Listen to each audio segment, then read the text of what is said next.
Неажурноста на македонската влада за набавка на антиковид вакцините ќе значи илјадници загубени животи, обвинува адвокатот Александар Тортевски.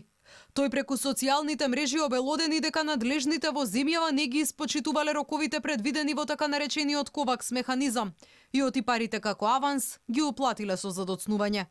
За да обезбеди вакцини, владата до 28 септември морала да потпише правно обврзувачки договор и најдосно до 9 октомври да уплати аванс. Испратиле правно необврзувачка изјава и него запазиле рокот за плаќање. Резултатот од јавашлукот ќе биде илјадници мртви, стотици илјади заболени и колапс.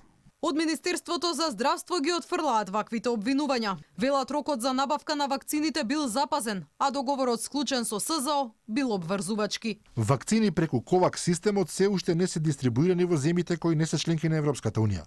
Темпото за дистрибуција на вакцините против COVID-19 го утврдува ковакс. Набавката на вакцини според надлежните не требало да се гледа како надпревар помеѓу државите. Премиерот Зоран Заев признава оти Македонија првите вакцини од ковакс механизмот би требало да ги добие дури во март, но не ја отфрла можноста во земјава. Токму преку овој механизам прво да стигне руската вакцина Спутник В, а не она на Pfizer и BioNTech. Во ковакс системот е Спутник.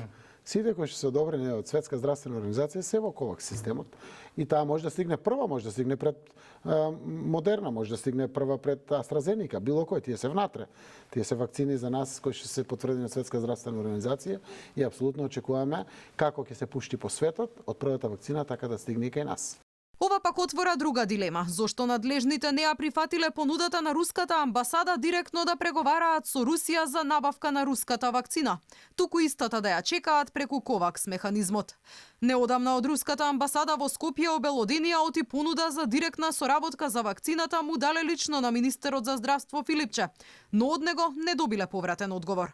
Од друга страна, се погласно се зборува дека распределбата на вакцините преку ковакс механизмот е неизвестна, бидејќи на оваа иницијатива и недостигаат близу 2 милиарди евра за да ја исполни обврската кон земјите потписнички. Инаку Македонија преку ковакс механизмот очекува достава на 830.000 вакцини, а уште толку се надева дека ќе добие и од Европската унија. Сепак, ниту министерот, ниту премиерот не се охрабруваат јавно да кажат кога точно во земјава ќе стигне поголема пратка од вакцините.